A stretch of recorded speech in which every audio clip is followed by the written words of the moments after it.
happening, my YouTube family? Um, First and foremost, I always say this when I jump on here. I just want to say thank you to everybody that's been tapped in. It's funny because um, I'm always peeping game at like my stats or whatever, and not for nothing, because I'm not because I'm at such a, I guess, at a low tier right now. I'm kind of fascinated with my bad, hold up.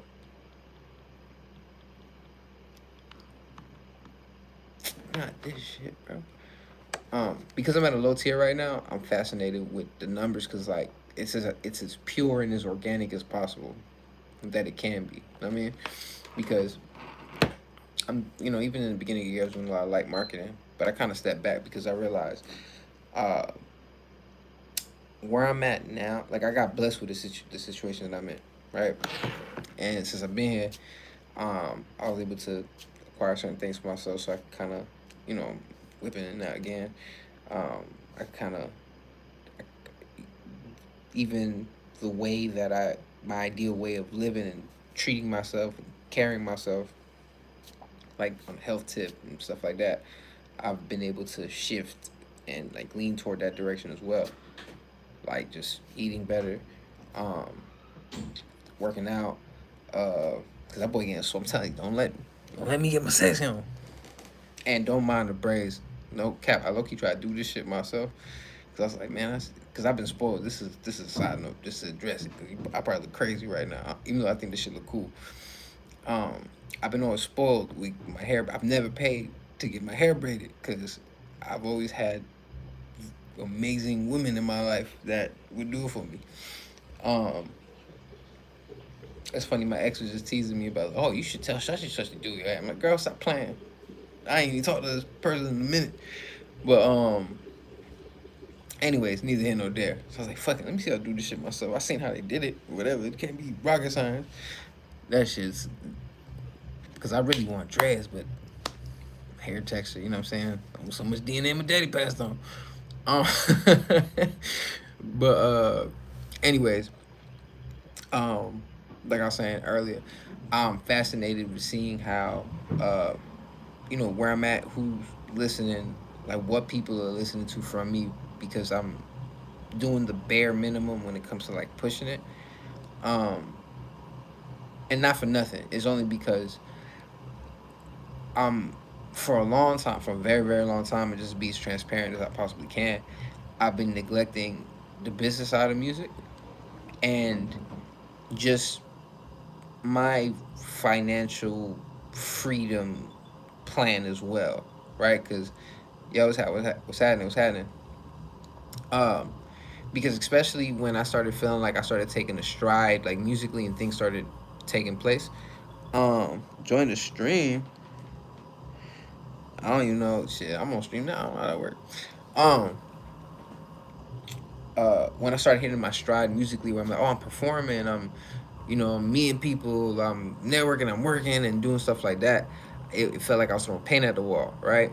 And even at the time, I was blessed with a situation where I was getting a significant amount of bread, um, and and had a decent sustainability. I didn't utilize that time and or just having that opportunity to be like, oh, you making decent money, instead of over here like overly spending trying to do XYZ. Why don't you even, because it doesn't have to be crazy. I just it's funny sometimes if you put things in perspective, right? Let's say you smoke, right? Let's say you and you know how much you spend when you smoking and all the little extra shit with it, right? So if you spending $5 a day on backwoods, right? After fucking a month, $5 a day, which is kind of crazy, smoking 5 blunts a day. Um, Hold on, I'm tripping. I wish I could just done the quick math. That would have been cool as fuck. Like but so boom. Let's say $5 a day for 30 days, right? That's $150. That same $150 could have been allocated to a stock or fucking ETF or goddamn currency, whatever, right?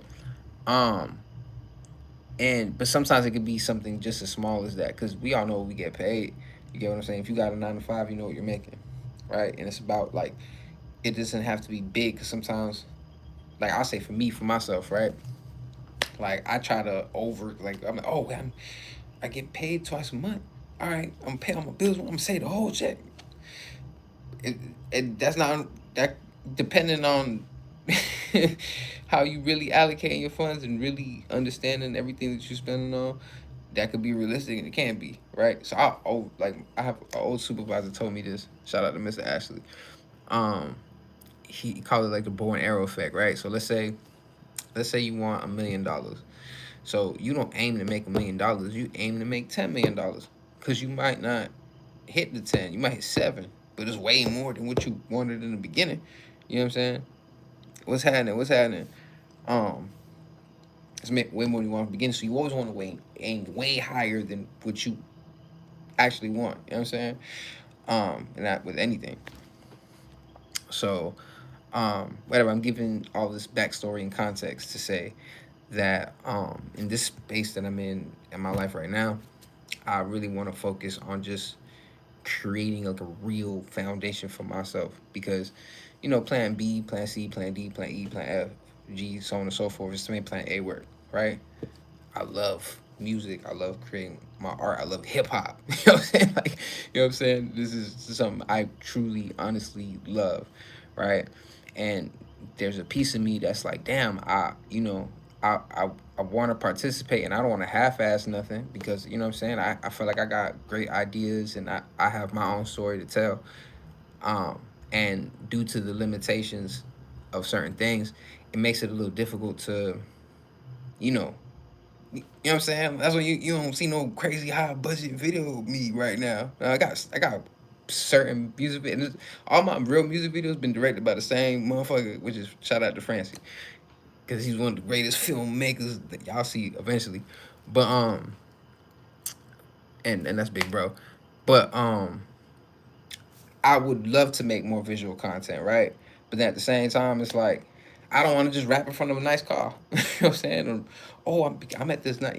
I want things to, I want to be able to express my creativity a little more, especially um, when it comes to having some type of purpose in the context of story. Can you play WWE Kingdom Downs? Huh? Nah, I ain't finna play no music right now, bro. I just can't chop it up. But shot, I low key am gonna eventually play the 2K WWE game.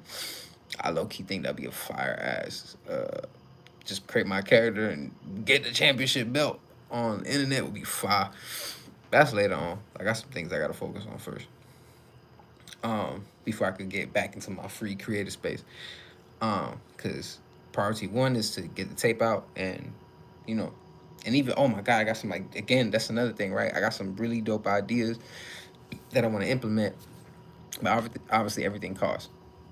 So I'm just trying to make sure I'm moving strategically, and also being mindful of the way that I'm spending and moving and doing the things that I need to do, because I also feel like if I don't do this now, when certain opportunities do come, then I want to be prepared, right? And I feel like there's at one point in time where I'm like, oh shit, things are kind of moving.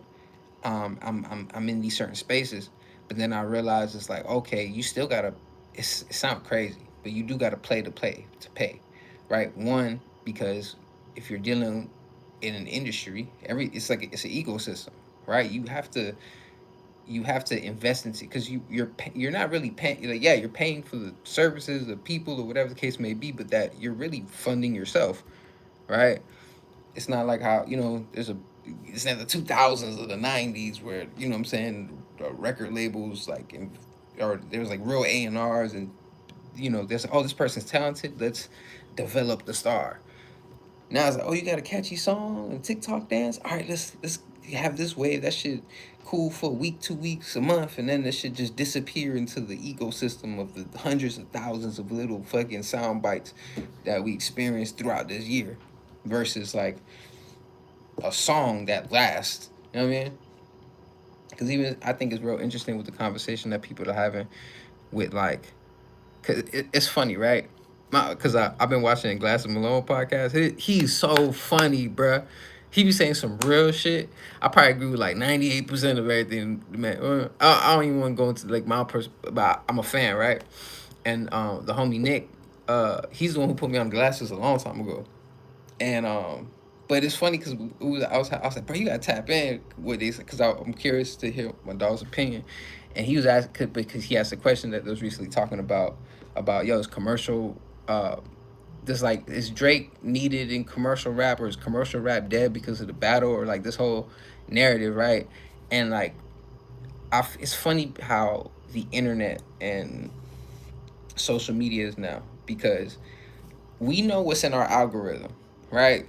If I go on my Instagram right now, or my look, I'll even show y'all my YouTube feed. Look how this shit look. So you can show y'all my algorithm, because everyone's algorithm is different, right? So as soon as my YouTube feed come up, you see goddamn Emergency Awesome, you see Tupac shit, video games, DL Hughley, Metal Gear Solid, Snoop Dogg, Arsenio Hall. See, look, this is my algorithm. Look, refresh this bitch, it's gonna be a bunch of other shit, the same shit, right? So this is what my goddamn algorithm shows. Anyways, right? So we are aware and exposed to what our algorithm shows us. So if I'm not if I'm a Kendrick's my goat, right? So Kendrick, if I'm the stuff that the algorithm's gonna feed me is gonna lean to, you know what I'm saying? And then I'm sure like if I was like a Drake Stan or OVO thing, I'm gonna be fed shit to the algorithm that's gonna show the other side of the coin, right? So and but the real you only gonna see the temperature if you're like tapped in, because when people say, "Oh, commercial rap is dead," and it's like, all right, how can't you say that when, you know what I'm saying? There's albums, there's hip hop albums that were gonna win album of the year in the Grammys, and not to use the Grammys as a metric for them, but this is the Grammys is a big commercial thing, and the people that vote are a part of like a board, like it's an industry thing. So you have people in the industry just making decisions like, hey, I think this. So if commercial rap is it, how can like GNX or God Sort Them Out be in that space if that was the case, right? I don't think that actually makes sense, right? But then at the same time, people be like, all right, but where the hits at though, right? And so I've heard also people say like people are scared to drop. I don't think that's the case because there's so much dope fucking music. Like King just dropped a fucking fire ass album. What the fuck? That shit just dropped. You know what I'm saying? J. Cole right before, and then ASAP Rocky, and so much good music out right now. So much fucking good music out right now, right? But it's what about the slaps though? You know what I mean? And that's where I'm not privy to how things are working in the back end in the business space. You get what I'm saying? Because I don't know what the record labels are pushing. Because like because even like people make it like it's funny how that's a conversation right now. But then like prior to like the Kendrick and Drake beef, I remember that being a similar conversation because it seemed that like Afro beats and country was getting more shine. But so if the industry is investing more toward that, and where does that? Because there's no stars now. Everyone's just popular, but there's no stars. You get what I'm saying? I'm not saying there's no stars in hip hop, but what I'm saying is the the new generation of artists that are like hot and making noise and just great because a bunch of fucking like Denzel Curry just dropped the fucking like a group project. Last shit was fucking gas too. Um, but there's a whole like the new stars, right? I think they have to transition into like the commercial records. But if there's no push for that from the back, because I don't know how that works. Because I've seen videos where motherfuckers be like, oh yeah, to get a record running on the radio, it costs $250,000, $250,000 get your song on the radio. But then again, when you think about it, like, see, I don't even know if that's a real thing. This is what people say. I don't know if this is something that's like true. How does that actually work, or is it more complex than that, right? Because if I hear that and it's like, how because to get a sing like as an independent artist, like it's different now. How you get your shit running when everyone's like it's like what 30,000 songs dropping a day? But how you get your shit, like how you go from the transition from like, all right, making underground music, I'm cultivating a little fan base to, you know what I mean, transitioning into like, oh, I got like actual hit and it's being played. You know what I'm saying? Because you're not gonna, if with the radio is what helps. Like the artists that end up going into the radio or like being played on the radio, those are the artists that transition to being able to tour, right? Because you know, you could have a popular soundbite on TikTok, but that don't mean you're gonna fill seats in the stadium or an arena or a club or a lounge. You know what I'm saying? Like, you get what I'm saying?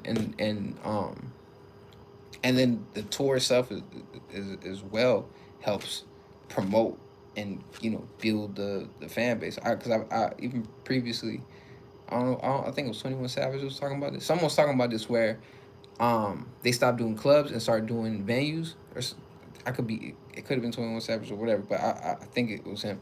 But he was describing like it was less money taking the venues because you're selling hard ticket sales, but because you're selling hard ticket sales, that you're building your audience, like, and you're getting these, because if someone's paying, because it's different. If I'm going to a club where an artist is gonna be at, I might not even fuck with the artist, but I fuck with this club, so I'm gonna be in here anyway. Cause females gonna be in here, we gonna part. Woo, versus like, oh no, come see my art. Um, and I think about that because I don't even. That's another thing too. Like that's why I I want to take 10 steps forward, but I also know gotta kind of take a step back because yeah, at this point, I think I'm a great artist. I think I'm phenomenal at rapping. Like, I'm not even gonna hold you. Like, and I'm not trying to, big myself up. Okay. I just think I'm really great at rapping and writing right now, right? But in my skill tree, in my RPG game skill tree, where I might have writing and rapping at like in like S rank, performance is like a C. Goddamn visuals is F, and you know what I'm saying? Like, I have to. That's something that I have to focus on. But in order for me to do, I can't just jump and rush into that stuff because you know what I'm saying? What if someone I admire was like, you know what, I see something in you. Let's, I want you to open up for me. I don't even know what that looked like, and I have to figure that out. And I'm sharing this for two reasons. One, I think it's dope because eventually I'll be where I'm gonna be at, and this be old videos, motherfucker. Look, oh my god, you said that before. But two, I want to just be transparent, because I don't know, I don't know if my peers are watching. I don't know if people that look up to me or people that see something. I don't know who's actually paying attention. I just see number. Oh shit, this video hit 50 video views. It's 100. I don't know. So I just want to share like, okay, this is something I don't know and I'm figuring it out now. You know what I'm saying? And so I could kind of like show the process. Um, I think it's important um, to share this because I don't, everyone just look because like back in the day, like I see like artists that are like coming up and whatever, they look like they got it already. You know what I'm saying? And it might not even be the case. It might not even be the you know what I mean? And I just think it's important to speak your truth. You know what I'm saying? And not to take away from art as well. You can be creative. You can create stories and this, that, and the third. But you make sure that it has some type of purpose. But I mean, at the end of the day, we're making this like this is coming from. And at least I can only speak for me. I just want to make what is pure and truthful to me as possible, and then at the same time, it be something good. You know what I'm saying? I can't just talk about street shit because I ain't a street nigga. I can't talk about fucking, you know what I'm saying? Like, and it's such a cop, because it's funny too. I remember when I first started performing, bruh, like, especially like my first performances, this is like in strip clubs and fucking lounges and shit like that, and all the street dudes is rapping. I mean, like, that's, I remember, because especially at the time, like 2016, like Kodak was crazy. So I remember like a lot of people kind of like down, I don't want to say just down south, just the Miami scene in general, they lean into that at the time. Um, and I'm such like a hip hop purist that I'm fucking doing this boom bap shit. No, like, huh? I want to hear that. Talk about consciousness. This shit not even that good. You know what I'm saying? Because it's not like I'm up there just rapping like Kendrick Lamar. You know what I'm saying? Get Kendrick mid off stage. The fuck? You want to hear that?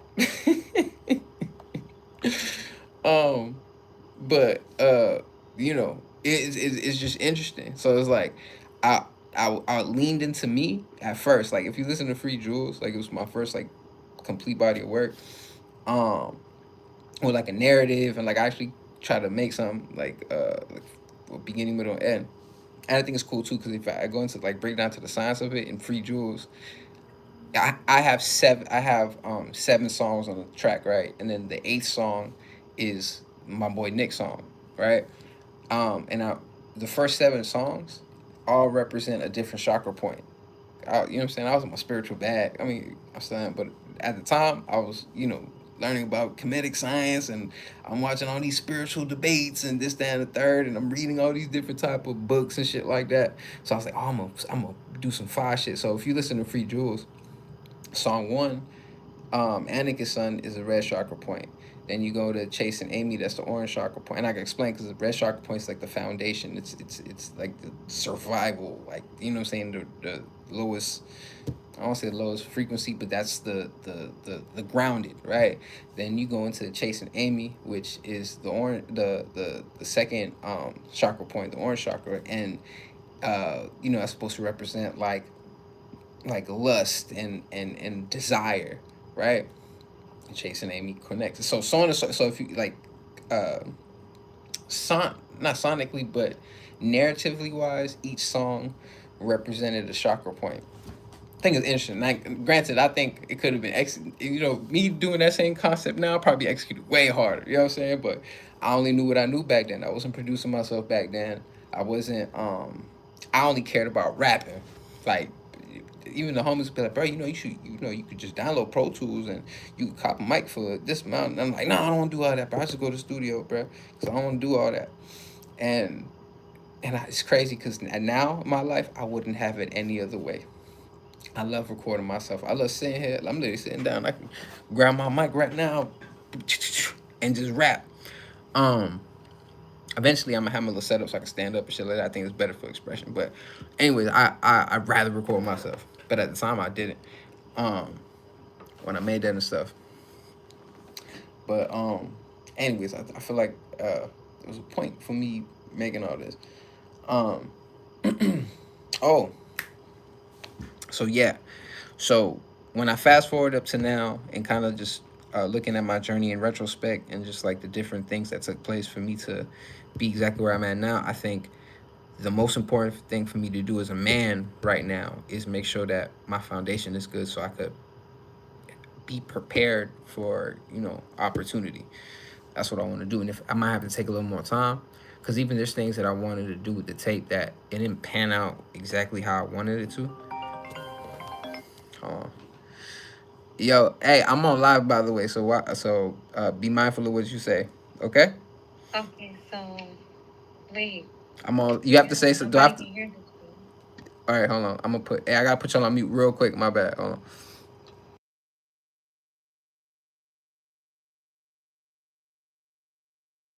on. Uh huh.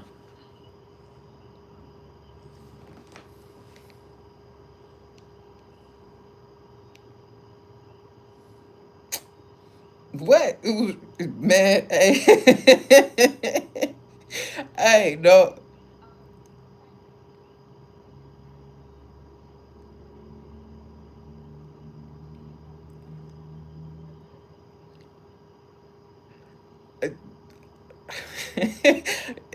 I don't even know what to respond. You know exactly what I want to say to that. That's crazy. What's up, man?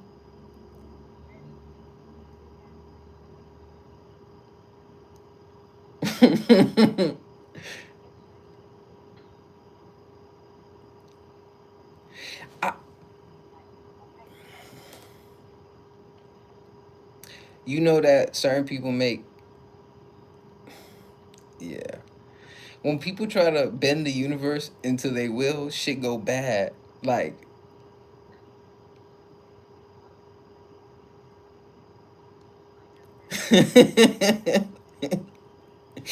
it's funny because it's like, yo, people, it's crazy.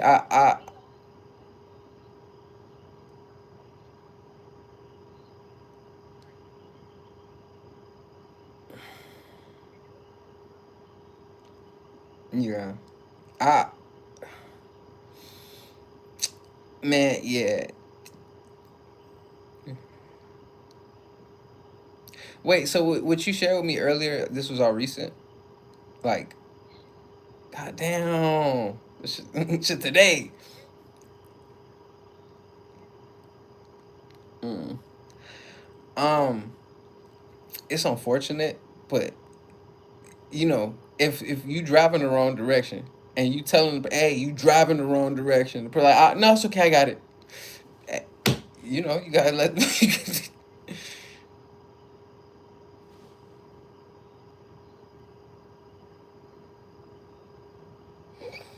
yeah, I don't, people,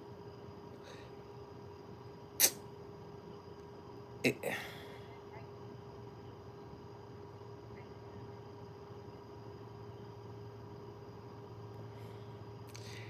when people move from a place of desperation, they mm, are not making rational decisions. So this is exactly what's going on now, and inconveniencing the people in their spectrum to bend things to their way, and it's unfortunate, but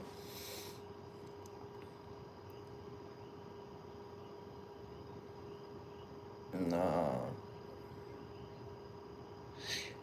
yeah, I ain't gonna hold.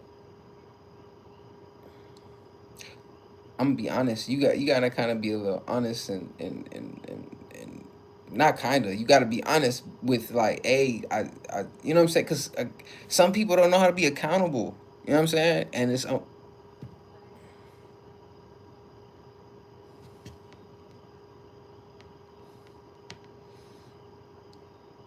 well, if she want to drive the wrong direction, you gonna just let her crash the car. She gotta figure it out.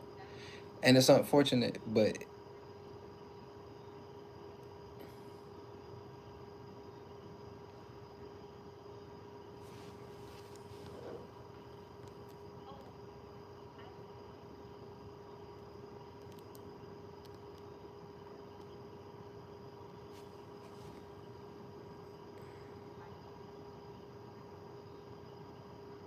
hmm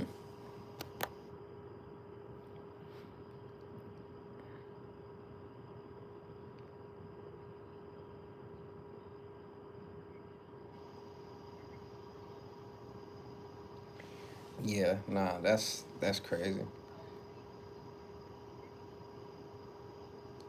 Nah, yeah, that's dead. Like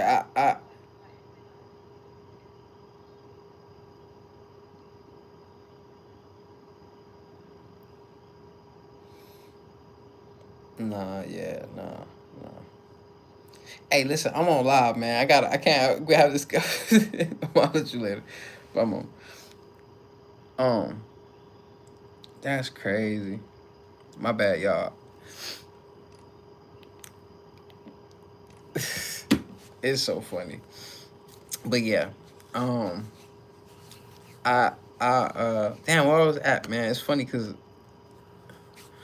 life is interesting. Anyways, so in all honesty, right? So, um, yeah.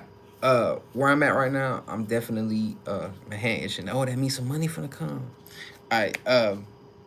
Where I'm at right now in the specific space and this whole thing, I got to take a step back, reevaluate things, and just create this space for myself, so that I could be ready for the next opportunity. And I'm taking into account the things that I'm like, damn, I really need to, you know, what does a performance look like for me?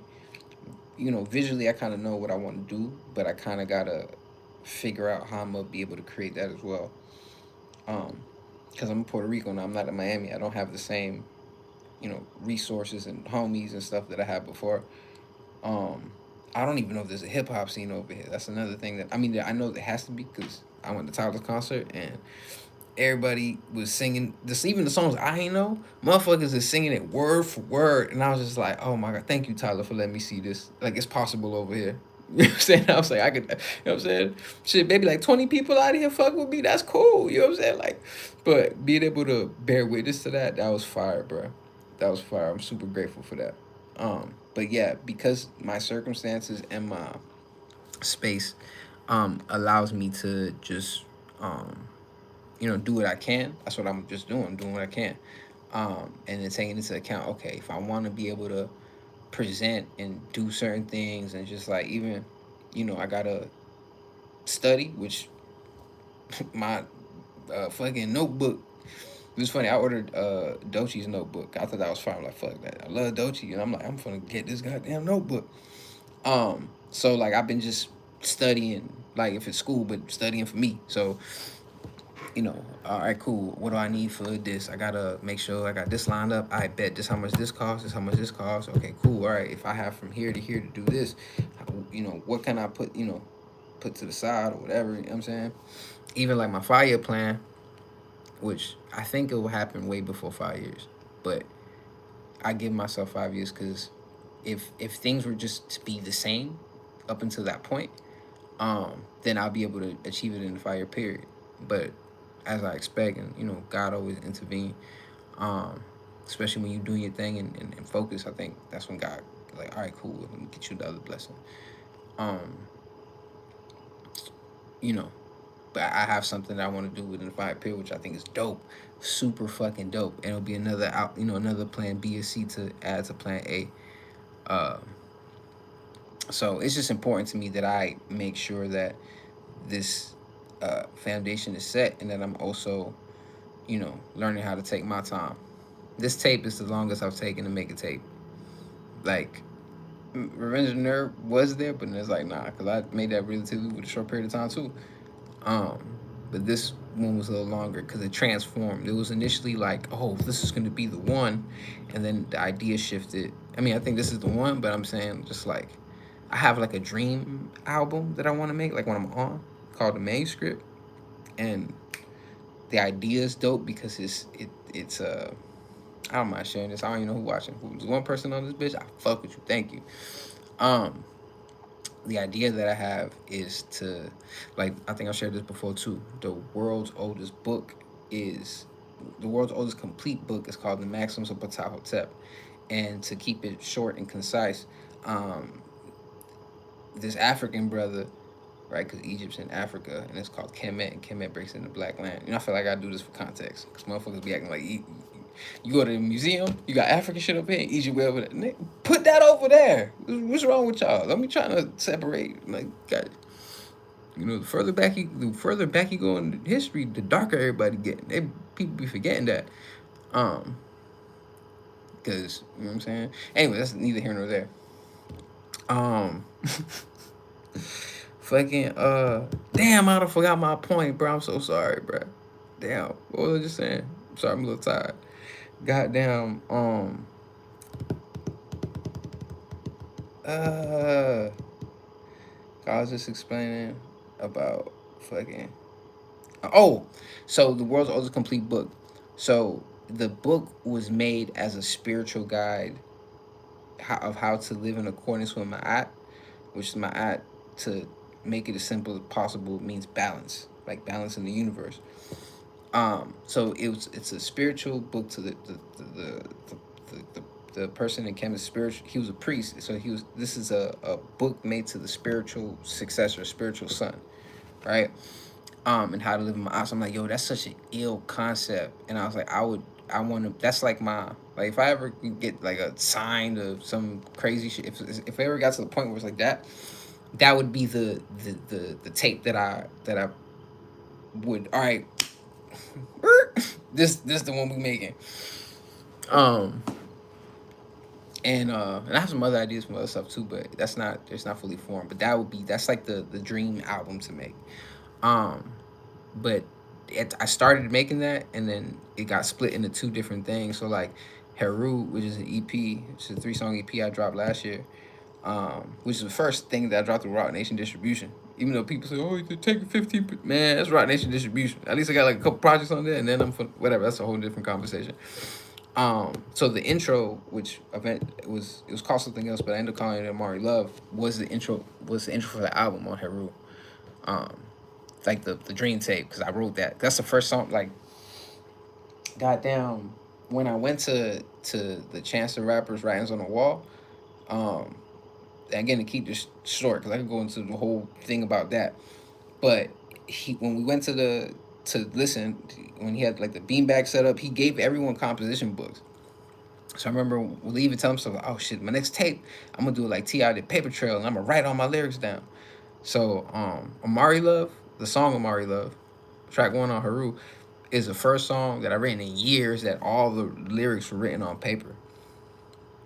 Um, and which I might still keep that concept. But anyways, it got split. That's the idea got split into two. So I ended up releasing Heru early, like just taking three songs that I initially had for that, and then just like, all right, I'm gonna put this together.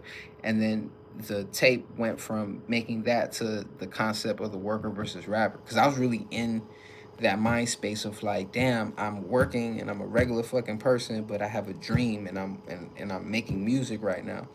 And those two worlds were fighting amongst each other. And I was like, man, I gotta talk about what's going on because it felt so heavy.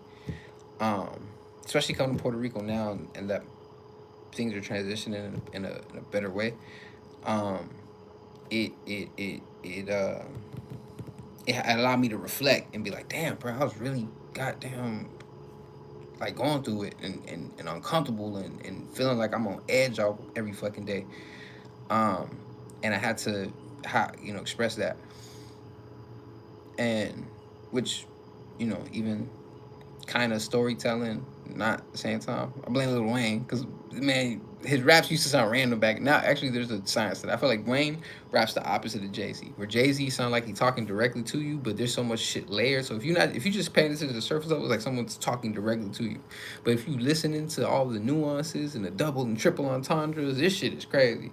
Wayne, on the other hand, is the opposite. He's just dropping the metaphors, triple entendres, and all this shit on top.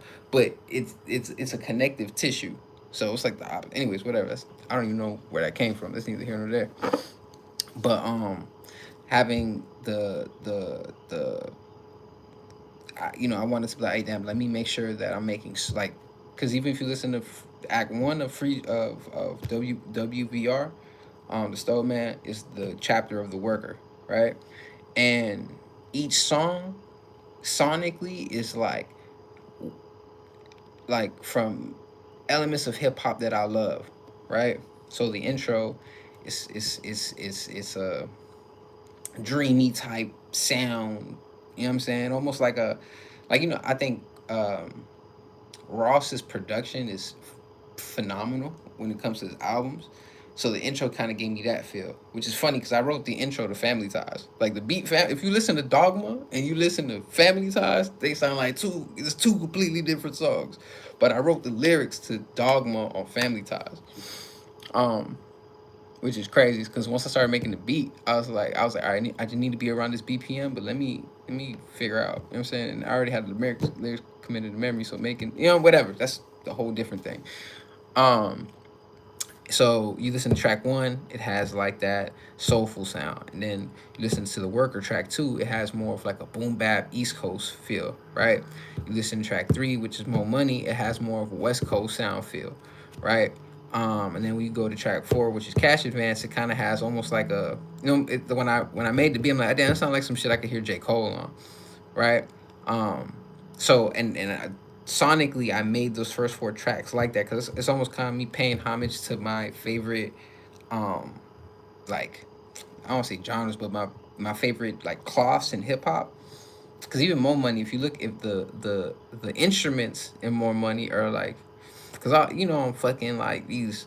Because I ain't gonna lie, I'm not gonna sit here and act like I'm the super fucking producer. I could produce for me. Maybe produce another word, beat maker. That's better because like production is a person I think I'm good at putting like if I have all the pieces on the table, I think I could do something with all the pieces on the table. I think sonically, I know what at least I know what I like, and I think if I love it, hopefully other people love it. Um, but the instruments for Mo Money are like Florida instruments, but the sonics, like the way it's put together, makes it sound like a West Coast song. So I thought that was kind of ill. Um, you know what I'm saying? And so boom, the worker sounds like that, right? Like intentionally. Then when you go into and then it's also more storytelling, right? Because like track one is me, it's a dream sequence. Dogma is me talking like if I was on already from the most vague place. I'm performing. There's people's in the stands standing up. I got the Jordans on, and I'm only wearing it's from a vague place. It's like what I think that not me personally, but from the narrative of the album.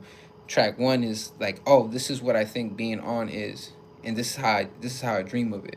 When you go to track two, it's my reality. Nah, bro, you working a 9 to 5. You finna clock in, and like even I think this is cool. Me doing a little breakdown. I don't know if I'll use this for later thing or talk about it later, but I think this is ill.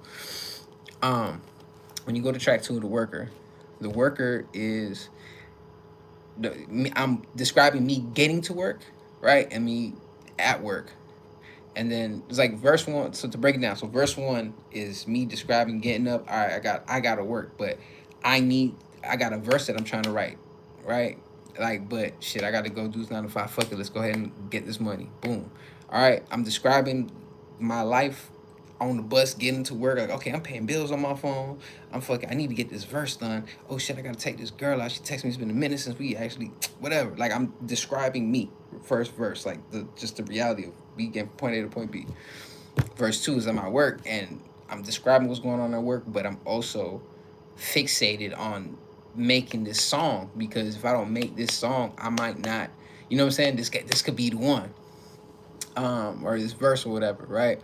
And it's ill. So when you get to verse three is the verse that I've been trying to write the whole fucking time. Um, and the inspiration behind that as well. Cause I see I love being able to just sit and talk on live because I could actually articulate and express why I did certain things. Cause I don't think you know because I'm not like famous yet or because I'm not super known. There's it's not people are not gonna get the layered stuff. You know what I'm saying? And I, bruh, come on. I'm a Puerto Rican dude from Miami. You know what I'm saying? Like even like it kind of like what the fuck? All right, what's this? Um, I mean, at the crib they get it, but you know what I'm saying? Like, I don't know how this looks and translates everywhere else. You know what I'm saying? Um, but anyways, so yeah, the end of the worker, that last verse, is me penning the verse that I was trying to do. That's why it almost sounds like I'm just like popping my shit, but that's narratively in the song. That's the verse that I'm trying to get off, and like the inspiration behind that structurally, right? If you listen to 444, I think it's on Smile.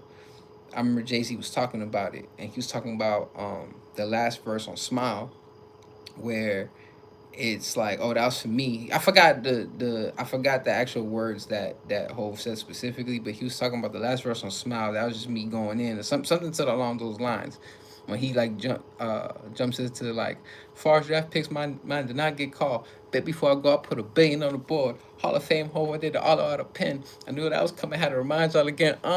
Flying paper planes through the projects. Now the whole projects in my step. Front row. Oh my God, I love that. I love that song.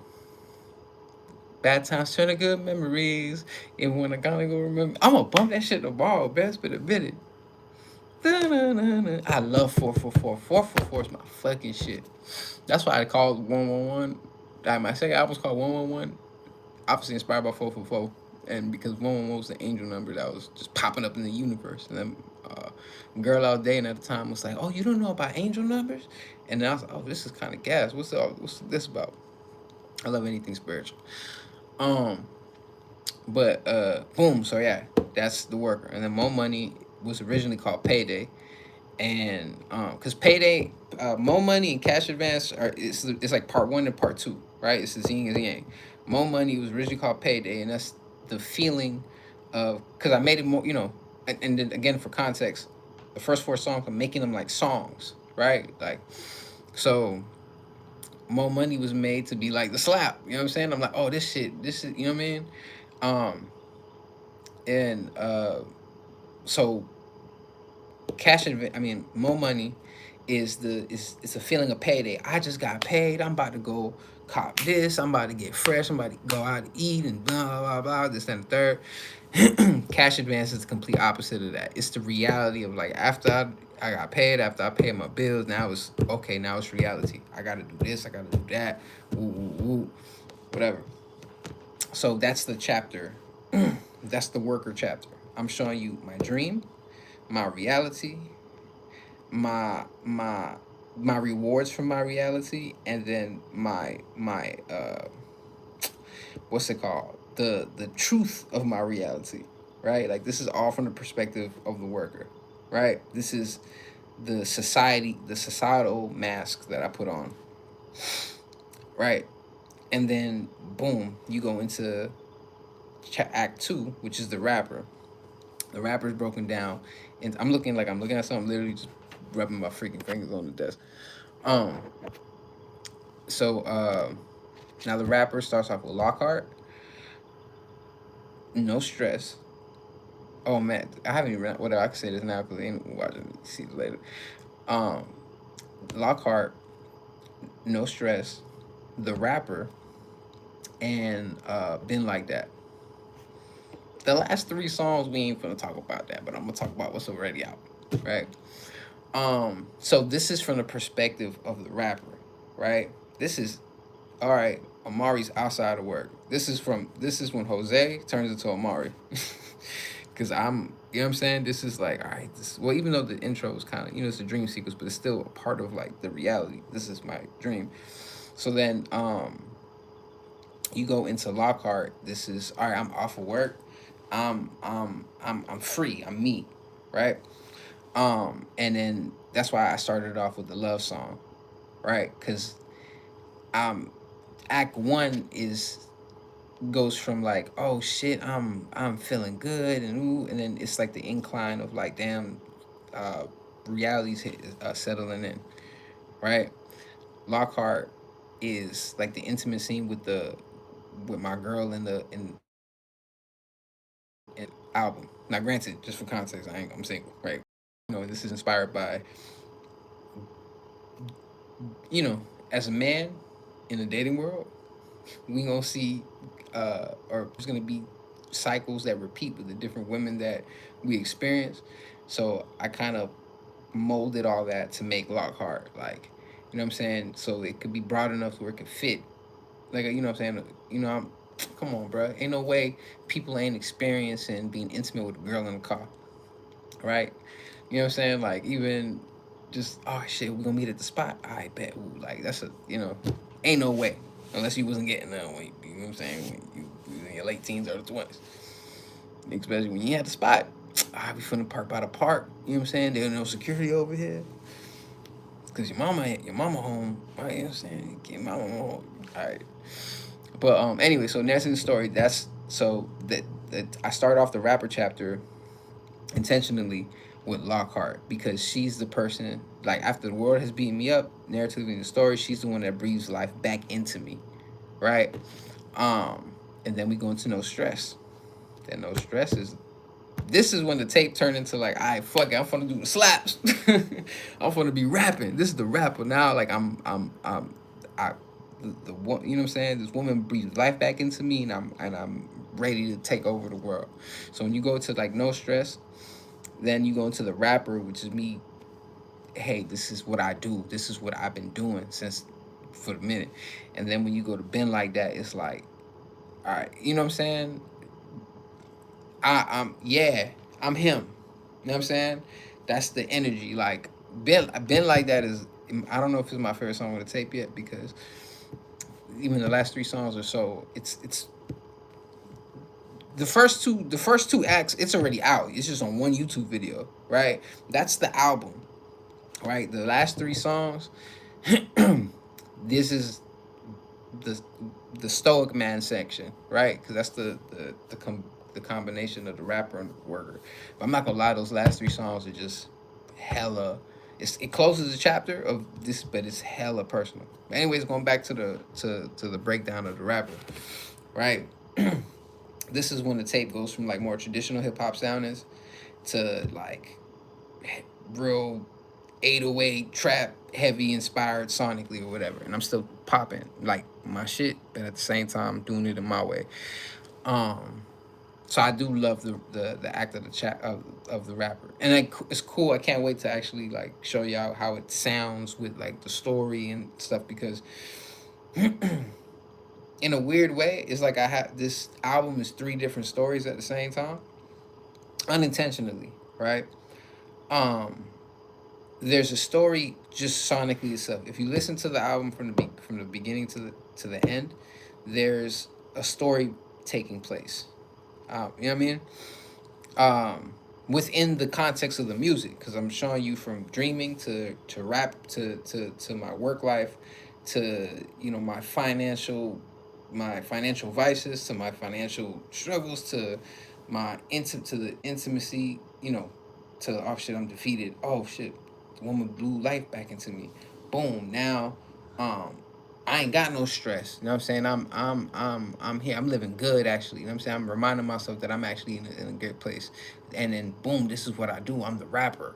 You know what I'm saying? Like this is what I live and breathe. And then I've been like that. It's not just that I've been. Not only have that I'm doing it. I've been doing it. And I've been like that. Right? Sonically, from beginning to end, there's a through line. Obviously, the end is gonna.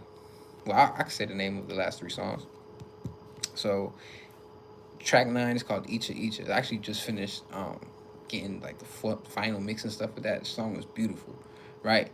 And it's cool. I get to talk about this. Like, it's kind of the opposite sonically, like production wise. Y'all remember the song "Let the Beat Build" by Lil Wayne, where it's like the beat is slowly building as the song is playing. So sonically, Icha Icha, and the name Icha Icha comes from the book that Kakashi is always reading in Naruto, which was written by Jiraiya, right? So I thought that was kind of ill. I'm like, because the song Icha Icha is me kind of telling my my rap story, like from the beginning of me rapping for the first time to me dropping Free Jewels for the first time, and like everything in between. Not every single thing. It's only so much I could do in 3 verses because this is a pretty long song. It's like 5 something minutes. That's like probably the most selfish and personal song I've done because I don't. This probably the one song out the tape that's not like thumping, even though the kicks and shit are hitting on that. But it's me telling my story because I did it in Amari Love, but in Amari Love I'm telling my story. Like I'm telling Jose's story. This is the like the Peter Parker origin of like the all right shit. I'm gonna show you how when I got bit by the spider and I became Spider Man. So that's the story I'm telling in on track 9. So it's probably the most selfish song out the tape because I don't it be the songs that's like damn I'm being personal. Like I'm not trying to super impress with my lyrical shit, even though I'm doing it on there appropriately, right? Not overdoing it or whatever. But and at the same time, I'm being raw with like, okay, yeah, shit. My first 16 was at 16. You know what I'm saying? I wanted to rap like Wayne and my drip match Santana. No gang affiliation, Puerto Rican bandana. I ain't putting effort. I was chasing this whole shit. I ain't getting no play into my confidence rose, and that's over for the raps. I ain't think that I could do it. It's not until I said I read the secret. I ain't want to believe it. Waiting on my ride. Supervisor saw me, said she read it all the time. Is this coincidence or there's something to this? Since then, only thing I think about is music. Told myself if my thoughts are linked to divine, I'ma follow my inner voice, word of my guide. Word of God, vessel through the universe, maneuver through the stars. Words that I speak transform into a physical form. So if careful what I speak, I rewired my mind.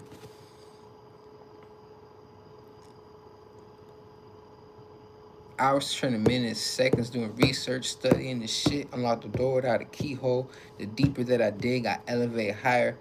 Can't hold my tongue now, take a toll on my fire. That's half of verse 1. I didn't even start from the beginning. Um but yeah, it's probably the most personal because I'm telling you, okay, this is when I started. This is when I rap for the first time.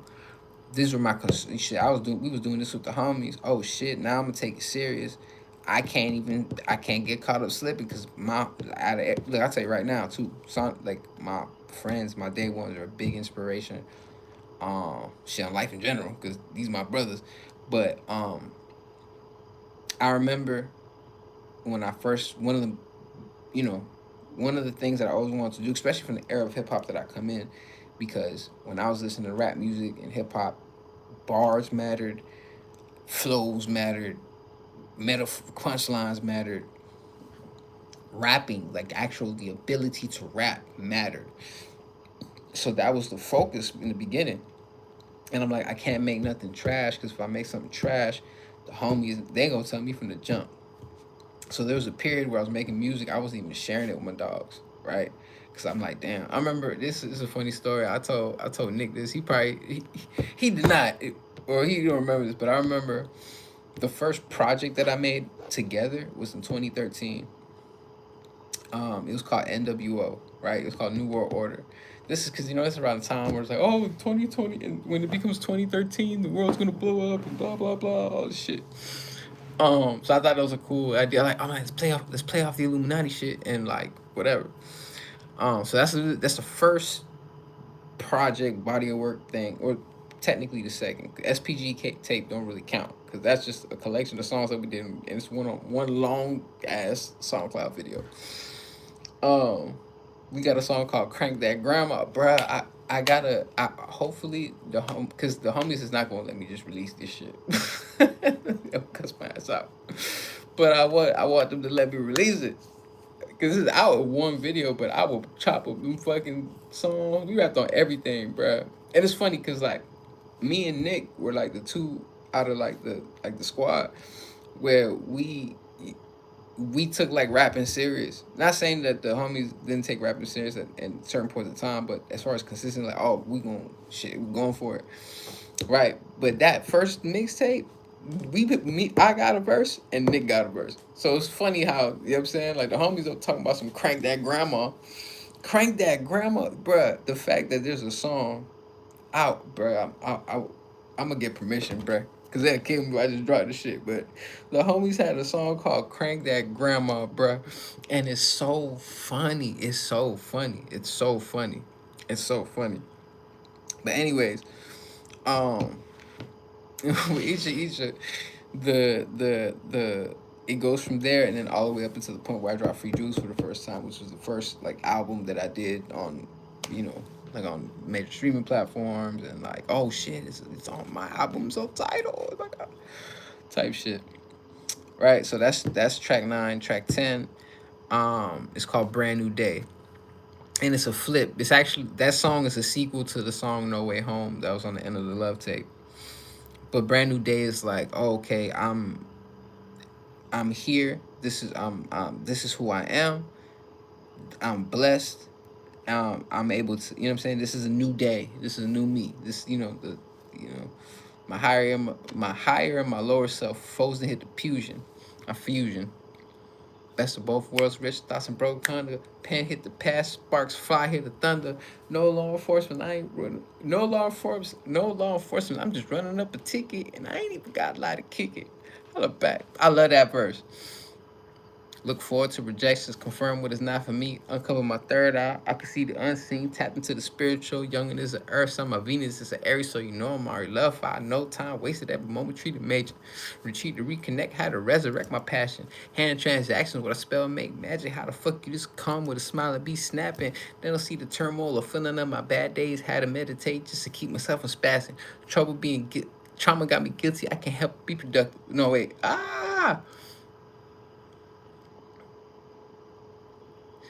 sea mouse to compensate the strain that it left on me, along with the juices that I drank from this Georgia peach, keeps me re-energized. Energy and keeps me re-energized, entering a new prime. My high and my low self, opposed to hit the fusion. Best of both worlds, rich thoughts and broke hunger. Pen hit the past, sparks fly, hit the thunder. No law enforcement, I'm just running up a ticket, and I ain't even got a lot to kick it. Holla back, boom, brand new day. That's not the verse, brand new day, bam. Funny enough, my Holla Back freestyle was really supposed to be a song on the album. Cause I always have like a niche or like a when I approach an album, there's always a new way to approach it. Um, what the hell?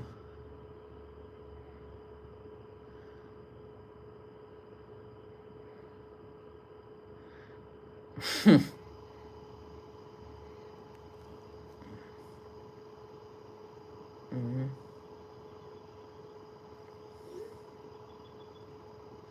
Um, my bad. When I approach an album, I always go about it in a new way. Like for instance, like when I was talking about Free Jewels, I committed all the songs to memory before I recorded everything. Greetings, what's happening? And nigga,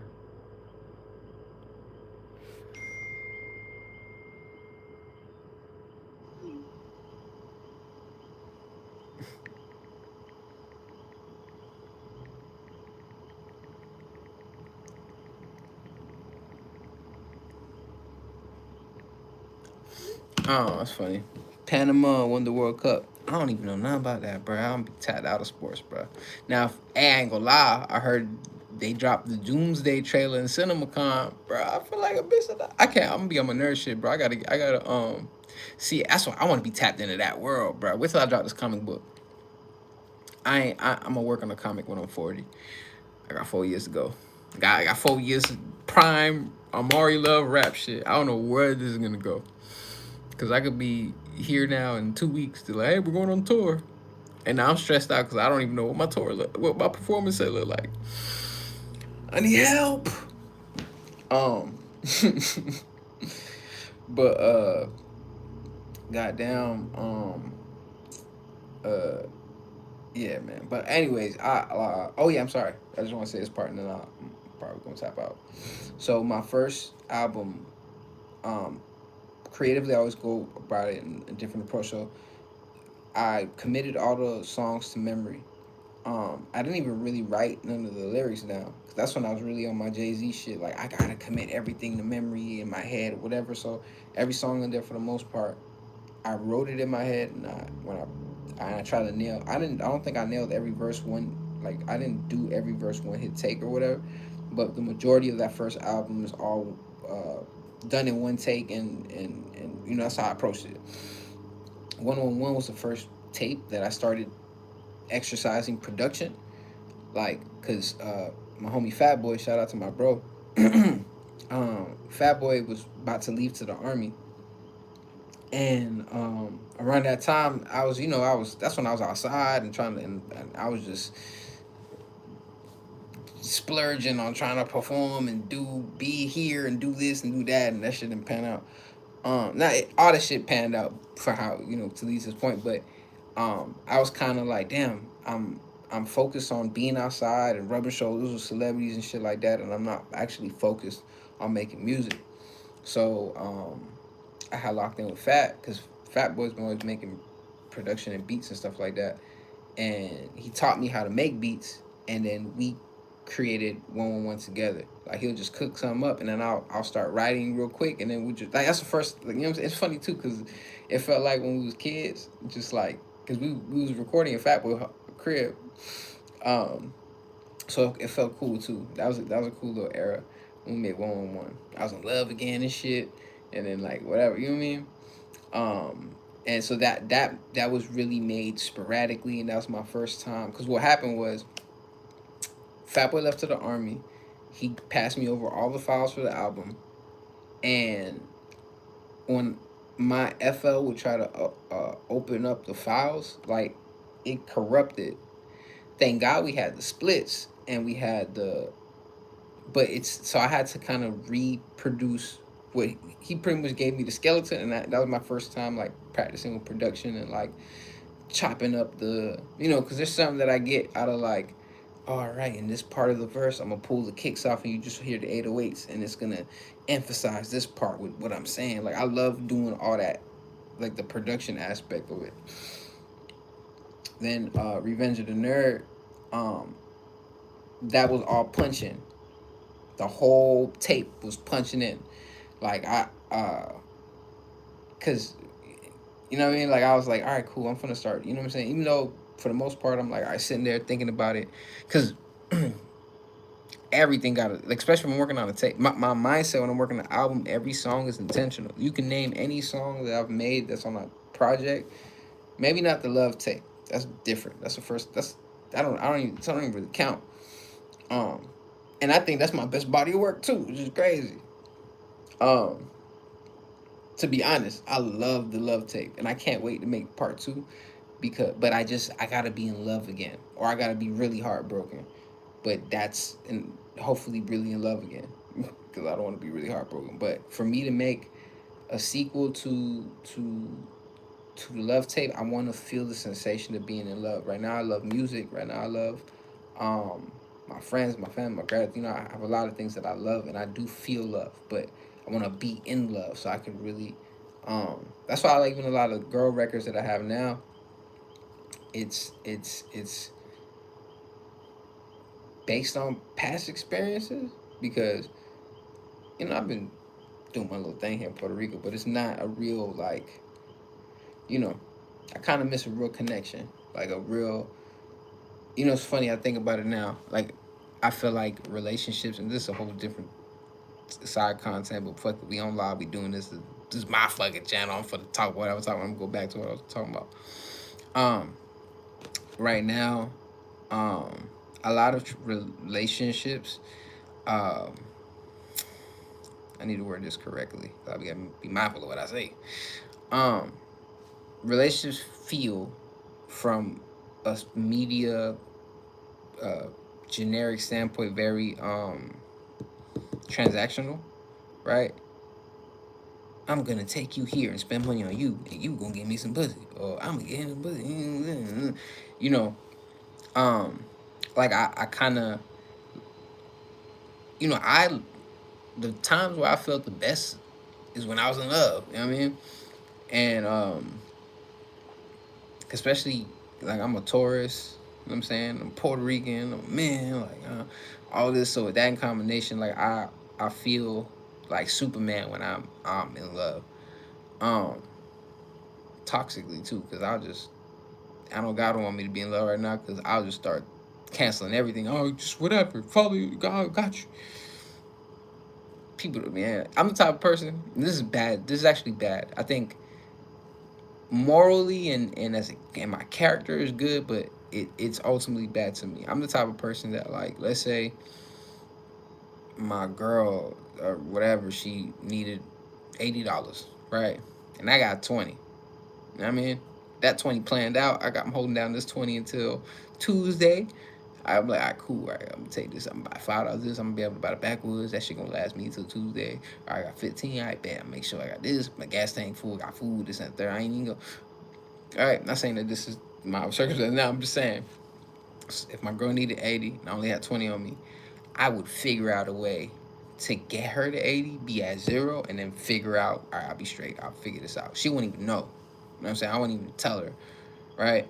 Um, I wouldn't do that for myself, right? Like, I got 20 and something pop up where I need the 80. Nah, I'm good. Discipline. Like, I'm chilling. I'll wait. I know things will line up. This will come. Well, I'm in love, nigga. I'm finna go out my way, man. I make sure my lady happy. So, anyways, I haven't felt that sensation of like really being in love in a long ass time. So, I think I can't wait to be in that space so I could really express that in music again. Um, there's people that I love. There's women that I love, but it's not. I hate the semantics, love and then love, but the sensation of like, oh shit, like this, this, my muse. There we go, like having that. You know what I mean, anyways, that was a side story. I give you a little context on the love tape. That's the 2023 project that came out of 2024. That wasn't supposed to come out, but I just threw it out there anyway. So that was me venting. I was in pain and in love and all type of shit. Heartbroken, the motherfucker. So yeah, Revenge of the Nerd. I ain't give no concept of Revenge of the Nerd, because Revenge of the Nerd, I was happy. I had money. I was with my dream girl. I had my dream car. I'm in an apartment. I got my little spot. You know what I'm saying? I'm going ahead. I'm doing fucking. I'm every other day. I'm fucking doing a music video and this, that, and the third. And then the money dried up. And then the love tape came out. Yeah. Oh well, for context, to give Love Tape too. The Love Tape is the first time I actually like chopped up samples and stuff like that. I was like, all right, let me get in my sample bag, and like, cause I was kind of straight away from it, knowing that like, cause you gotta clear samples and this and the third. That's why like it's really on YouTube. Um and but that was my first time, and I fell in love with that, cause like I love rapping, but I also know that I have to improve as like a songwriter, like especially like with hooks and stuff like that. But I love when I have product, like when you think of like the blueprint. Hov wasn't on a lot of them hooks, man. Like let the sample run. Let me rap. Let me rap. Let me tell my story. Let me say what I. So I feel like the love tape allowed me to like approach music that way, and it made me a better rap because I'm like, all right, cool. If I'm not on the hook or whatever, my verses got to be sharp and they got to be smooth with the hook, the sample, whatever. Boom. Then we get to 7 days. I love 7 days. 7 days of manifestation theory is some of the best work. And shout out to Leon Lucy. That's my motherfucking dog. My Irish brother, man. I feel like goddamn I feel like Ryan Coogler. And you know Ryan Coogler got Ludwig. It's Ludwig, right? Nah, man, I'm tripping. Goddamn. Hold on, let me make sure. Give my dogs props. It'd be cool if I got it right. Um,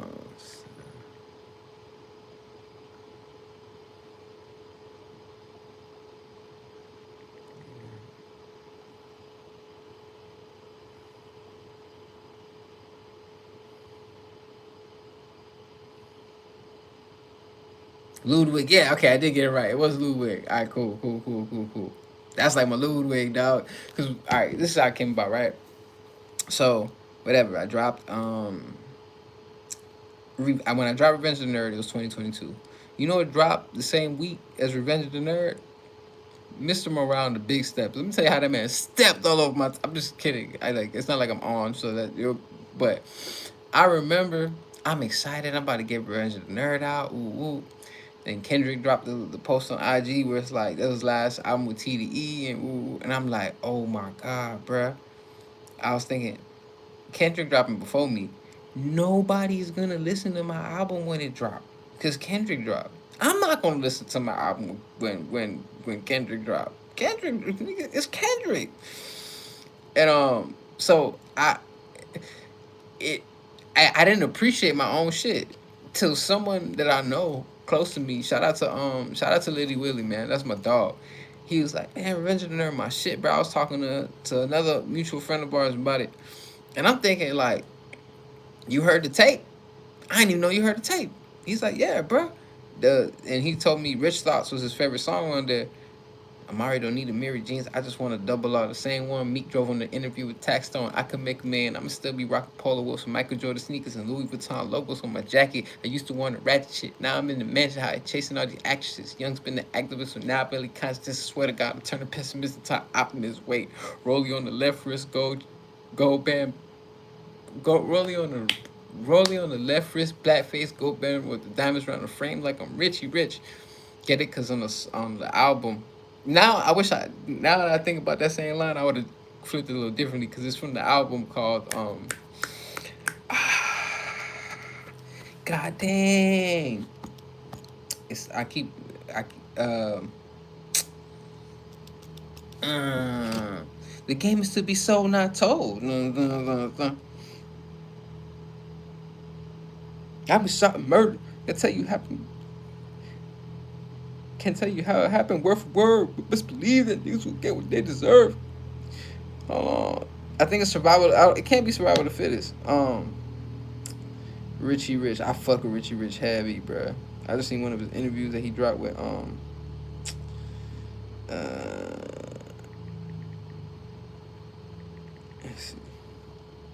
Seasoned Veteran. There we go. That's what the album's called. Seasoned Vet. The game is to be sold, not told. No, no, no, no, no, no. That's why so on the album, he has a gold Rolly with the black face, gold band with the diamonds around the frame. Like I'm Richie Rich. Niggas didn't change. I done came back on some Pac shit. What's the song called? I do this, bro. um, so yeah, the homie told me like, yeah, I fuck with Rich Thoughts. And it made me appreciate. I had to go back and listen to my tape. Like, damn, I like this. It sounds. This might sound blasphemous, but in my like discography, Revenge of the Nerd is like my To Pimp a Butterfly. Now, for context, one, To Pimp a Butterfly, to me, is the greatest hip hop album, greatest album of all time. and that's coming from an extremely biased place. All right, and I'm not gonna lie, like my like I remember at one point in time, the documentary was my favorite album of all time, and then it became To Pimp a Butterfly. Like from the first day, first listen. I'm gonna tell you right now, I love To Pimp a Butterfly. It's my favorite. I th- I think GNX is Kendrick's best album. Now, if I talk to my dog Nick, we gonna argue. He gonna be like, nah, bro, GNX not his favorite album. His best album is, ooh, but he, you know what I'm saying? It's funny because like even the timeline with the homies, we all was listening to different shit, right? I was on like Wayne has always been my favorite rapper. That's just what it is, bro. I love Lil Wayne. I can't wait to meet him one day and shake his hand and say thank you. That's really what I don't want. I don't want a verse. Nah, I just thank you, Wayne. Thank you for you know. I'm telling you, the first time I got some pussy, Wayne was in the car. Not he wasn't in the car. But I'm just saying something when Lil Wayne was playing.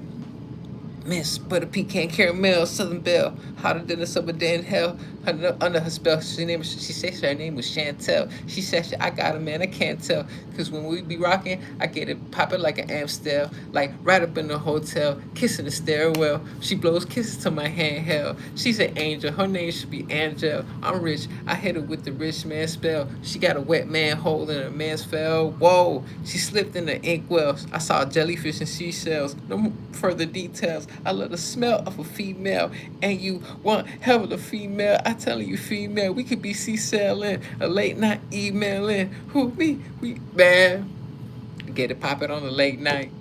It was yeah. I was on the ass like some brake lights. And I ain't stopping to the red lights. We get it popping to the blue and red lights come knocking. Neighbors keep tripping. We keep fucking. Sex revolution. Baby, I'm coming down my hallway to lead to your stomach. Oh man, I'm a scream. I'm a keep pumping till you scream young money. Me and your boyfriend are not the same. I go down like the socks exchange and then I bring it up. Excuse me, I drink it up. I leave it soaking wet till my ankle shucks. Sucks. I'm sure that song was playing when I got some pussy for the first time. And they say the music that you was listening to when you was in your teenage years and like early 20s is what will mold what you like in music or whatever. And I'm just saying that so the music that you was listening to when you got some pussy for the first time is what you gonna tend to like. And Wayne, thank you, Little Wayne, cause I'm sure I got some cutty last night. Cause Lil Wayne, I played that shit. Okay, ooh, what first time, man? And man, let me tell you something. Like I was I've been rapping, but I was living like a rapper way before I was actually rapping, bruh. That no ceilings era, I was 20 years old, bruh. In college, not going to class, just going to pull up to Miami Dade, just to smoke with the homies and again the foolishness. Oh, shorty having a getty at the crib, niggas Wednesday at 12 p.m. We in the middle of fucking Cutler Manor or some shit. Bruh, life was different, bruh, back then. Man, different. But anyways, I'm giving context. um, because I was sharing about my favorite album and whatever. To Pimp a Butterfly is my favorite album of all time. Right? I love and Kendrick is my goat.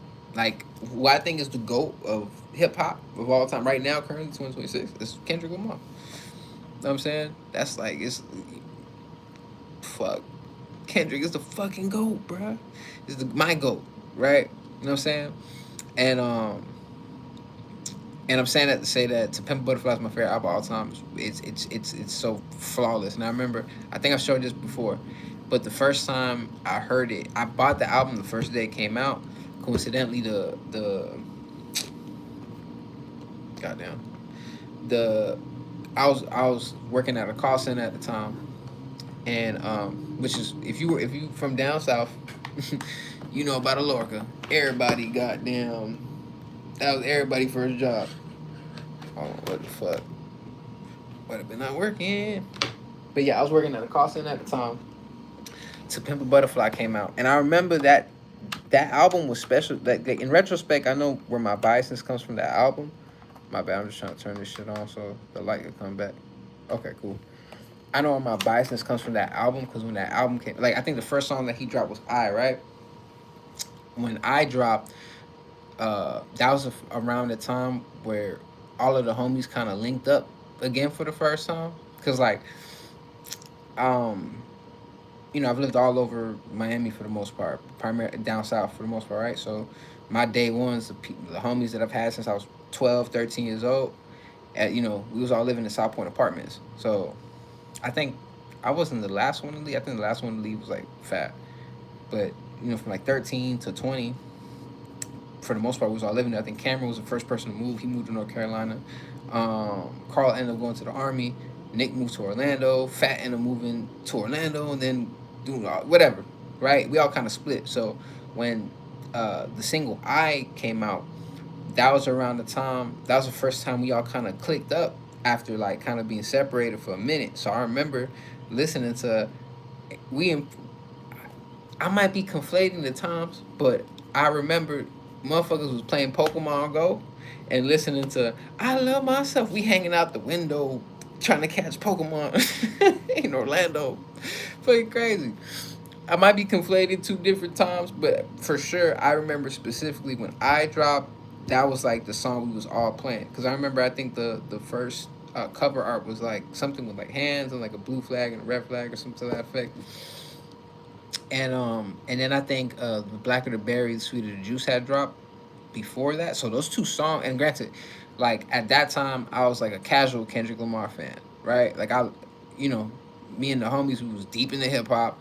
Cameron is the first person to put us on the Kendrick. Like Carl put us on the Cole, Nick put me on the Nip, put us on the Nip. Uh, I was like I was fucking. It's funny while they was getting while the homies was tapping into the new underground, coming into to their own, I was still fucking with the people I was fucking, like for instance, like I was still a heavy Ti fan, I was still a heavy Lil Wayne fan, I was still a heavy Ludacris fan, I was still a heavy fan of the Game. The Game is one of my favorite rappers ever. I think the Game's discography is like phenomenal, right? Um, and the Game is like Shaq. Okay. The Game is like Shaq, and if the Game was a fucking NBA character, the Game would be Shaq. Because the Game is one of them. You know what I'm saying? He got some championships, he has some losses too. And everybody fuck with the Game. Even if they don't fuck with his opinion, they still respect it. Even, you know what I mean? But, anyways, um, why I brought that shit up, bruh? Um, goddamn, damn, I lost my train of goddamn thought again. But I was talking about how To Pimp a Butterfly is my favorite album of all time. Anyways, let me get back to the story. So when To Pimp a Butterfly dropped, I was dating this girl at the time, and on my lunch break, I'm gonna go get the album. And the girl, she was a Kendrick Lamar fan, so she was excited, like, oh, let's listen to it together.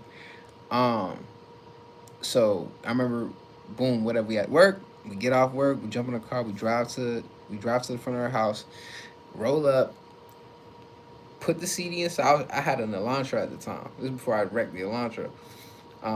The so the I'm in the Elantra. I'm in the Hyundai Elantra. We parked in front of Shorty house. We hotbox in the car and we're playing To Pimp a Butterfly for the first time. And we listened to it from front to back. That's only two times I've listened to an album front to back with people. It was that and then The Life of Pablo. I was at my homie Travis' house and with a bunch of other like artists and stuff like that, and we over here refreshing title like it's did it drop, did it drop, did it drop, and then when it dropped, we just sat there and listened to it in unison, and I'm like, what the fuck is going on, bro? I think I just pulled up the record. I didn't even know we was finna listen to the fucking Kanye new album for the first time with 18 people in the room. It's probably like 12 people, but anyways, so we listened to the first time, and I remember I'm blown away because this is when it To Pimp a Butterfly drop.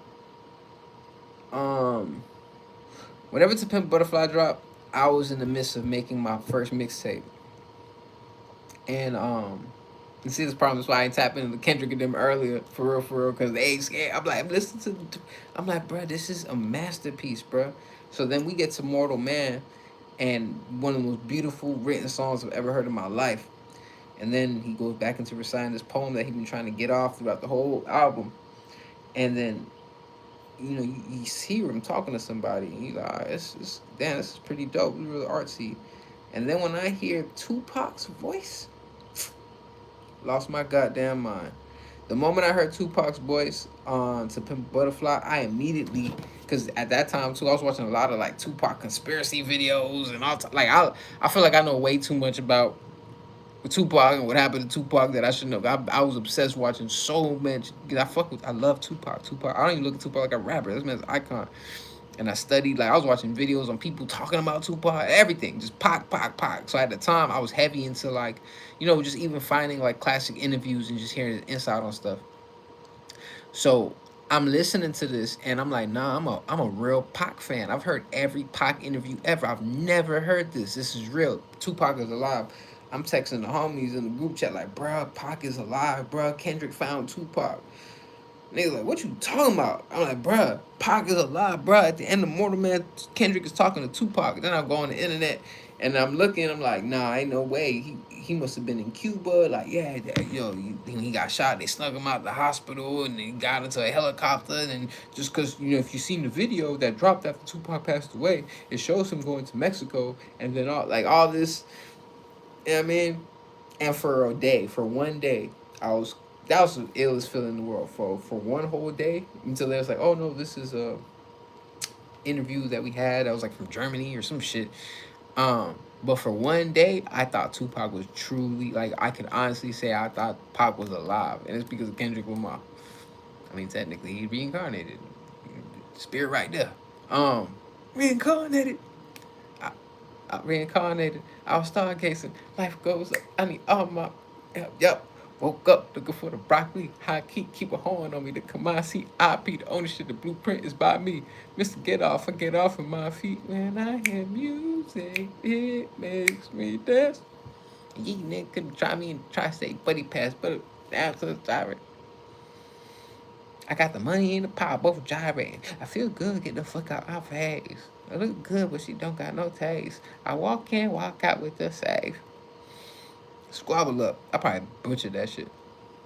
Hold up.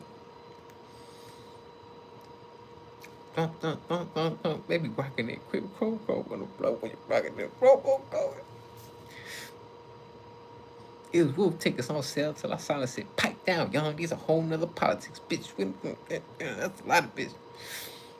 Don't hit him. He got kids with him. My apologies. Get him, child. It was black and mild with the smear and all. Yee high. We outside, bro. They about to kill him off. Rap song, rap.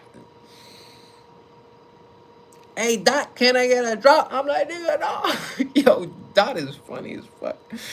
Anyways, man, share this. It was funny. I realized I went to my album discography to going into To Pimp a Butterfly was my favorite album of all time, and then I did I didn't even get into the goddamn finishing the tape thing or the last three songs of the album.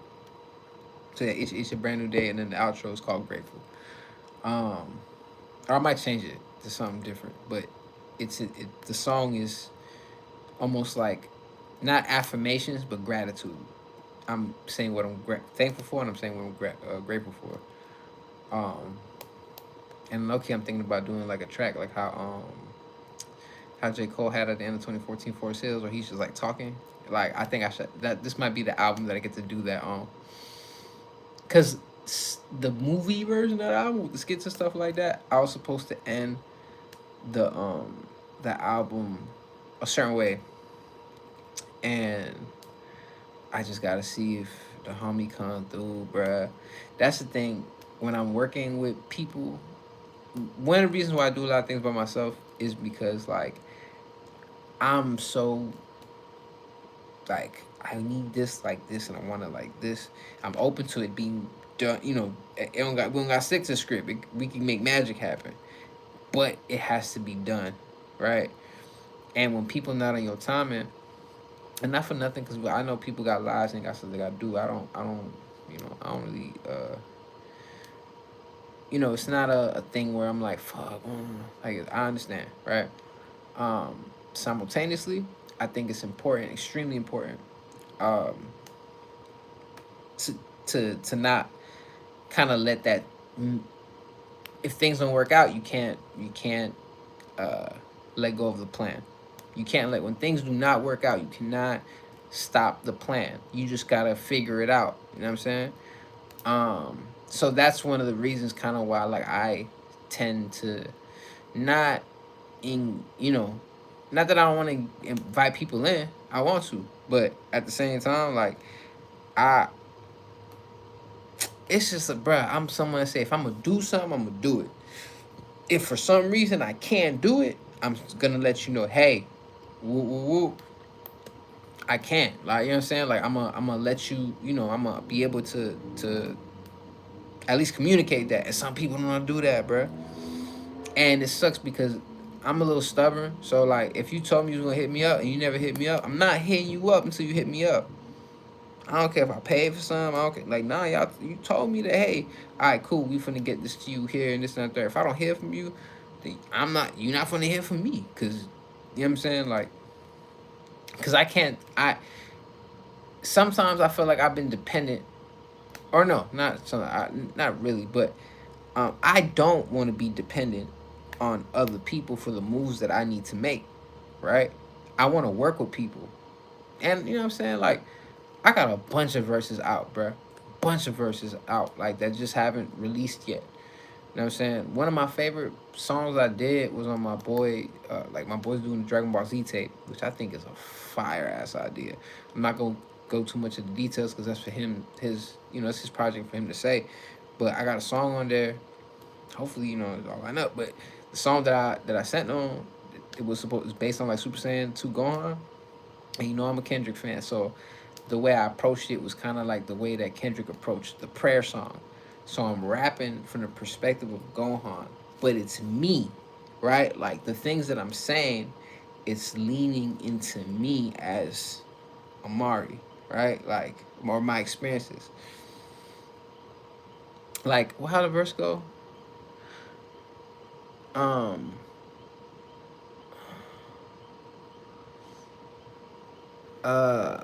Hold on. Because I ain't want to fight. They forced me to, but I can stand to lose. But how do I take? If I don't take these else, how could I learn what a what a?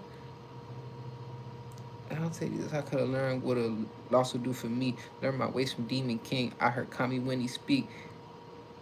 Ah, fuck. I put it all on me. You don't have behind my back, and I still managing survival mode. This is all I know. This dude die for me. This bigger than anything that you can start to fantasy. I unlock the power that the ones around spoke of me. Can't let them down myself, and more importantly, divine. Uh, I can't let them down myself, and more importantly, divine. I don't know what I said. I don't know, man. It's not coming to me right now. Because, anyways, I was rapping from the perspective of Gohan, and I'm describing Gohan up to the point of Cell Games, Gohan at the Cell Games, and after he turns Super Saiyan 2. That's like verse 1, 2, and 3. But I was inspired by the Kendrick Lamar song Prayer, where he's rapping from different people. So I never did that before. So that was like my first time exercising that ability of rap. So I can't wait till the homie drop that and that kind of line up. So I've been working too. Like I want to work with other people, bro. Like I wish people was just sending me songs, cause sometimes motherfuckers be like, "Hey, let's work," and want me to do all the work. Like you want to work, bro? Just send me some. Give me the where you want me to rap at. Cause that's the easiest way for me to what you need 16, you need 12, you need 6, you need 34. That's easy for me. What's the topic? Oh, we talking about business? I bet. Let me get my business back. Oh, we talking about, you know what I'm saying? Whatever. Oh, you talking about, even if it's some shit that's like not kind of cloth to me, I'll make it my way. You know what I'm saying? Like, you just not gonna hear me talking about running up on people and shooting. No, I'm not rapping about that.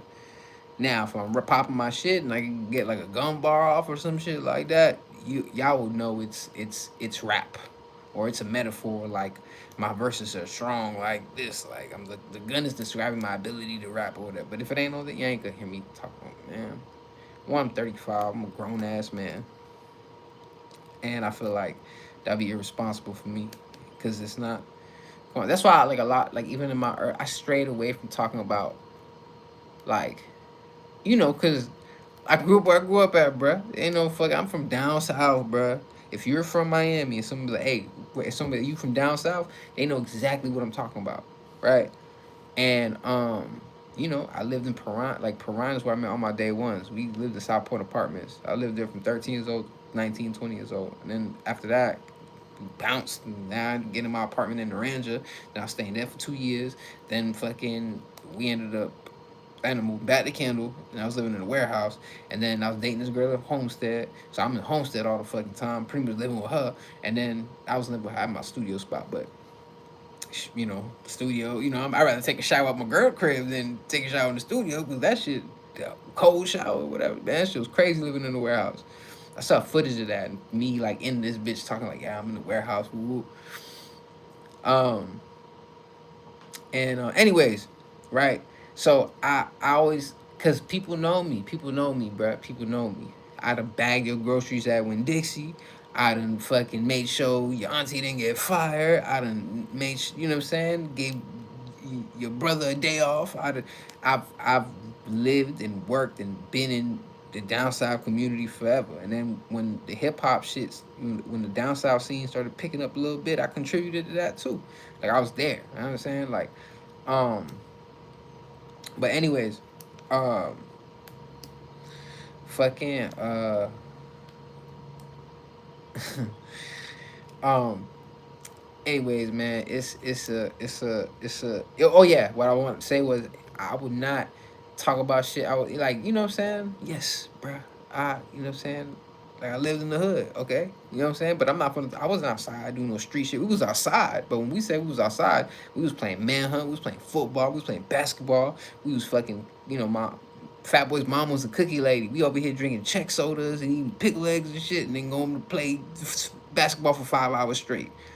Um, know what I'm saying? We was on that type of time, and we wasn't on no bullshit. The worst we've ever done, we went to go steal shit at Toys R Us because we wanted Yu-Gi-Oh cards, and we didn't have no money to buy Yu-Gi-Oh cards. So we're like, hey, fuck it, let's go to Toys R Us, and we finna whatever. We got the 5 little ghetto kids going into Toys R Us. They knew damn well we was finna go in there to steal Yu-Gi-Oh cards. We went right, and then the homie T, wildin', this motherfucker, this, how like, and you know how in some stores they have like a ladder that goes into the roof where it's a thing. This man took all the Yu-Gi-Oh tin cans, right, went up into the staircase that no one was in, opened the bitches up, put them in his pocket, walked back downstairs, and we walked out that, damn near ran out that bitch. Um, then the homies tried to do the same play at Best Buy and they got caught. The same Best Buy bop to pick a butterfly in. Oh, that's so funny, bruh. But yeah, man. It would be not easy for me to talk about certain things, but I didn't want to portray myself something that I wasn't. I've always been like, you know, just I like to get fresh. I'm a little girl crazy. You feel me? Like, I used to smoke heavy, and I was around, bro. I was going to them same house parties they was going to. Like, I remember, you know how crazy it was, because again, like, this is why I really love listening to like West Coast people describe their, because like Miami makes me really think, or at least the way we grew up made me think of like the way, like even the neighborhoods we live. Like if you look at Colonial, Richmond Heights, and everything kind of around like the Prime area stuff like that, it gives like kind of like Cali type feel, right? So that's why I always gravitated toward Cali. I mean, for other reasons too. That was my first vacation as a child that I remember going to LA. Um, but but yeah, so um fucking like I remember, so like sometimes growing up there are certain norms that we had that, as an adult now I'd be like, damn, that's kind of crazy. Because I think if my parents knew what the fuck was going on, they would not let me been outside like that, right? So for instance, when we was going to house parties and shit like that, it was, bro, I'm telling you, every time it hit around 12 o'clock, you would hear gunshots and everyone runs to the car. It was just a normal fucking thing. Normal, right? And we looking at that shit. We ain't got no problems with nobody. We ain't getting shot. But it was always like every time we go to a house party, by the time it hit 12 o'clock, shots ring. I remember this one specific time, right? She was funny as hell. Damn, I wish the homies was here so I could kind of like tell the story, like they could contribute to telling the story. I'm gonna do that. I want to convince the boys to do a podcast because I think we got some fire ass stories. Um, there was one time we was in a house party in Paran, and we were all in the backyard, right? Everybody, we probably listening to Iceberg Live and whatever, you know, everybody turned up and shit like that. Um, and we see this one dude walking. I remember because I was standing next to Cameron, and I don't forget who else was standing there. So we see this one dude walking by, bro, hella slow, looking mad suspect, right? So buddy creeping, and then out of nowhere you see his hand pull up, and then he start firing in the air, bro. And we're like, oh shit! So everybody just start running. Granted, this is a regular size back, like the houses in Richmond Heights. They got pretty decent sized backyard, right? A lot of older people live in Richmond, or at least at the time. So there's like 100 kids in this backyard. The 100 kids start all running to the gate, and they're pressing upon the gate. Now, as I was on the gate, they knocked the shit over, bruh. And I remember I was one of the people that fell because I was close to the gate. And as I'm trying to get up, I'm looking to my left, and I'm seeing whoever was standing next to me a foot like stepping over their face. And I'm thinking like, thank God I'm getting up right now. Boom, we all run to the car. It's funny, the first person that was to the car was Cameron. And then he in the front seat with his seatbelt on already, ready to go. We all get in the car, like, all right, we all good? All right, bet. So we in my mama van. So my mom, all of a sudden we're like, hey, hold up, where the fuck is James? We call James. He's like, hey, where y'all at, man? Um, he's like, where y'all at? He's like, the police over here, they got shotguns and shit. We like, oh shit. So we try to find James. We pick up James and slide. And I might be mistaken. I don't know if this is the same day. Because I think it has to be the same day, or it might be a different one. But back, we would go to a party, it would get shot up, and then we would all like go somewhere. Like, all right, what's next? We waiting for the group, the text message. Because back in the day, we didn't have social media, so the way that we was getting information from parties and stuff were like forwarded text. So like, if you had a homegirl that was in the know, or pretty females, they already know all the parties and shit going on. So they're like, all right, we're going here. So I remember one time it might have been this party, one of the parties, but we went to a party, and then everyone pulled up to the park, and it was so lit at the time because like I went to Miami South Ridge, right? Miami South Ridge rival school was Killian, right? Killian, they were a little bougie. The egg school was in a nice area. And then you had Coral Reef, right? So it's ill because and then one of my dogs, Nick, he had went to Coral Reef. Um, and we knew people from Killian because might have friends. Because if you went to Richmond Heights Middle, you were either going to Killian after for high school, or you going to South Ridge. That's normally like the direction you're going to. So like all the kids from South Ridge, Killian, Coral Reef, we all at Colonial Park. Same shit happened out of nowhere. Someone started shooting, right? And bruh, it's the funniest shit ever because we all ducked because we had a park now. We ain't no party. We had a park, so they shoot in and we duck down and like you know how every park got the green generator shit, right? So there's two of them. So me and my dog, we like duck down like, bro, we gotta get to the car. We gotta get to the car, and then we look at like someone probably like 10 feet uh 10 feet away from us was in the other generator, and then the homie was taking a piss, and he like, bro, I'm trying to pee.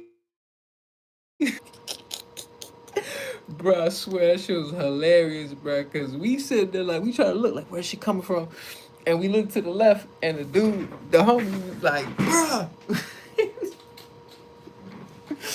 bro, man, that shit was hilarious, bro. Anyways, man, this was cool little story time and stuff.